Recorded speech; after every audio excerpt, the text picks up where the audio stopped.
Hey YouTube, Henry Ford's RC here. I just want to show a couple things to a couple different people. Here's the tensioner. Somebody wanted to see it. I have it where it has a screw on the bottom and then another screw right there to hold a little bit of tension to hold the wheel up, so it keeps it off of the trays. Okay, so I'll let you see it again. I used a little bolt just to mount it on that piece of fiberglass that it comes with. That way it still spins. Okay, that's how I did it, just like that. Let's see if it'll focus in good. There we go. That's how I did it. That little block there is for because I got such a big motor mount, that way it can rest a smaller motor on top. Okay, there's that. Now the battery trays, this is how I mounted them. I just tapped 4 screws there, just tap the aluminum chassis. Alright, there's the tensioner there. You see how I kinda made it work. The long screw is actually on top of my my motor mount. Alright, I'm just waiting for the upright on here from my crash that I had.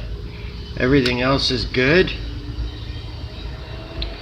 This is another thing I want to show you. This is one of the mistakes I made.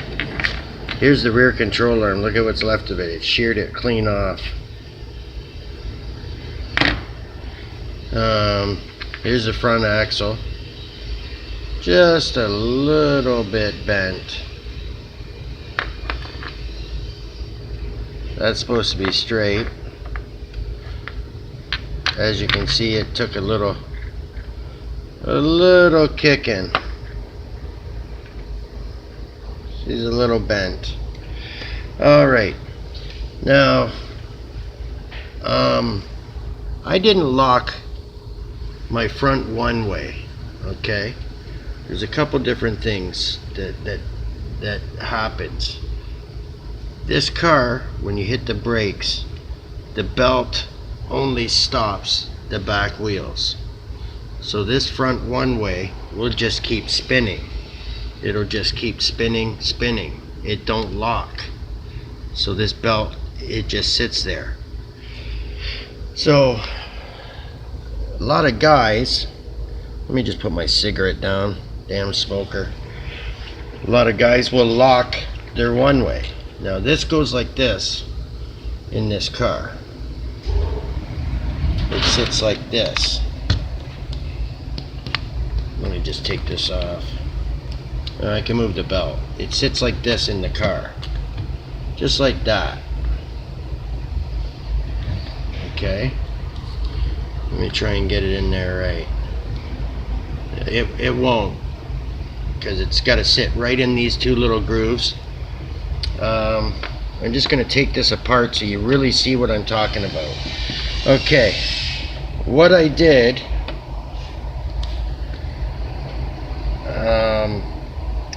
these cups are off of an OFNA.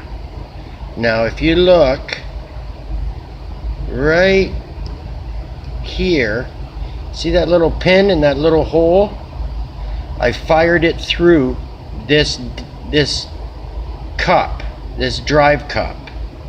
Okay, so that locks it. There's one underneath here, underneath this.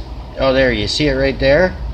There's another one right there underneath that aluminum pulley. It locks that drive cup.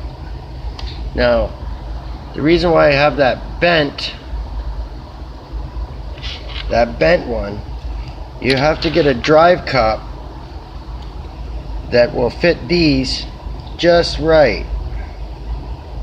Okay?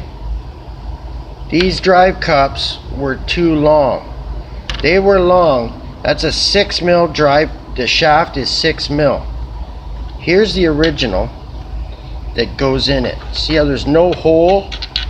You can't fire a pin through this and that because there's no hole. So what it is you fire a pin through it, because essentially inside here is a one-way bearing. When the belt turns forward, it'll drive the front wheels. But as soon as the belt stops turning, the one-way just acts as a bearing and it'll just free spin. That's how that works. Okay, so that's the original one. It's got no holes. So essentially what I did is I fired through that little hole. I fired a pin through that, drilled a hole, lined it up. This is a diff cup. This isn't out of I believe this is either out of my OFNA. This is a 6 mil. It's either out of my OFNA or my Thunder Tagger buggy that I had.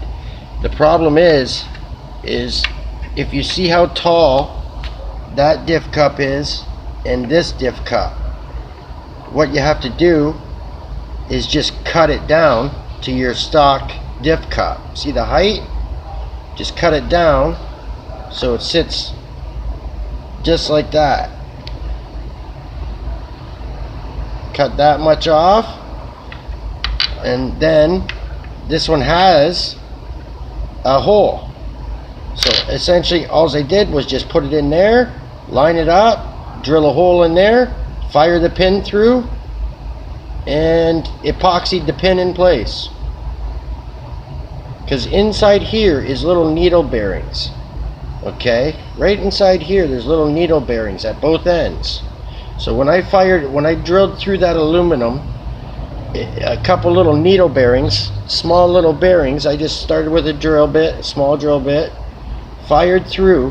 One of the little needle bearings fell out. Let them fall out. If a couple falls out, that's fine. What you want is a 6 mil drive cup like that with a hole, just like that, and put it in there. Leave the rest of the needle bearings in just as long as you have a hole that goes clean through.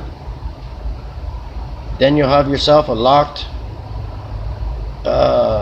one-way, just like that. That's a locked one-way. It no longer turns. And as you can see inside there, underneath this aluminum pulley, I had to take the pulley off. It won't focus. That's what I had to do. This is out of my other one, my 977E. These are stock diff cups. See, no holes. This one's out of my Arma, one of my Arma differentials. No good, too small. The shaft is too small. It has to be a 6 mil shaft, not a 5 mil. On Serpents anyways. This is perfect cup. Just have to chop the cup down. Just like I did on this one. This one was the same way. It was the same height as that one. I just chopped it down. Reason being, when it fits in the car, it sits just like this. Hold on a minute. See, there's a little notch in the plastic housing that holds these bearings.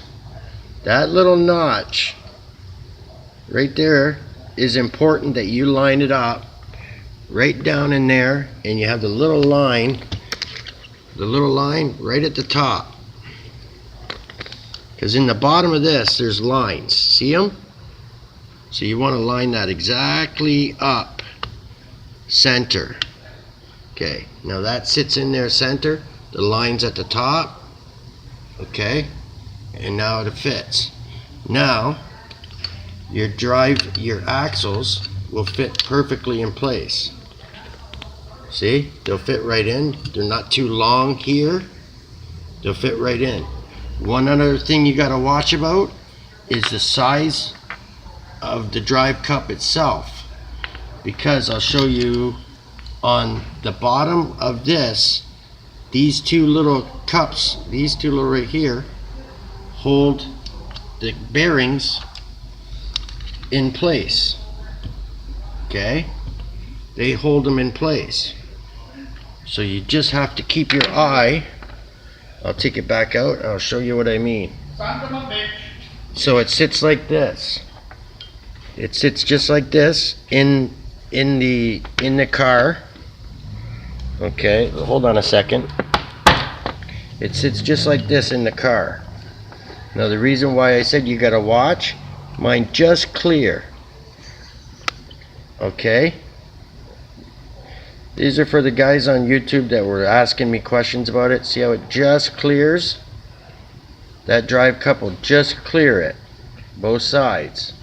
That's what you got to do. Even the original is the same way. Okay, so it'll spin nice and free, and then it'll just sit in there perfect. Okay, I'm just going to go over it again. A couple other things. The way I mounted my trays, I just used, I'm going to move this closer so I can show a couple of the guys. I just used almost the original screws that were for the gas powered motor mounts. These are these ones here were the originals. So I just tapped them. It's a 4mm tap. I just tapped through this and through the chassis, and I put all four, and I put it right up against this bracket. Reason being, with the front wheel on, you can't tell right now, but with the front wheel on, when this is sitting in place, right there, there's not much room. There's not a lot of room. Okay, and then back here, obviously, you don't want your batteries too close to your spur, your pinion gear. So I tried to move mine as much away from this as possible. I tried to keep it more towards the front. Okay, that way I could get a lot of adjustability. Still, that's a 36 on there, if anybody needs to know. I had 36, 34, so you can get an idea where that motor mount is sitting. Okay, the problem with the Mamba Monster 22, you got to be aware, do your calculations with some different gears. Be aware that if you try and get that Mamba Monster or motor, a 40mm can, it gets real close to this gear. Real close, or not gear, pulley. Hold on a second, I'll show you. Alright, here's a one that I use for mock-up. Now see how close that gets? And that's getting real close. So you have to be aware of that, where you set your motor mount. Alright, my nice little Canadian thing, it's almost time's up. Other than that, I hope that helped. Other than that, that's about it. Look at all my Mamba Monsters that I burnt out. There's a few of them for you. I think they're all burnt. I never really checked. That's just some of them. I got more.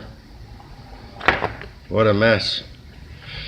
That's why I like my XLXs now. There's my other. That's my 977E. I'm just waiting for a gear for that. There's my Wrestler. I gave these wheels to a friend of mine, Big Will. I gotta send them to him. They look pretty cool. Alright YouTube, thanks and subscribe.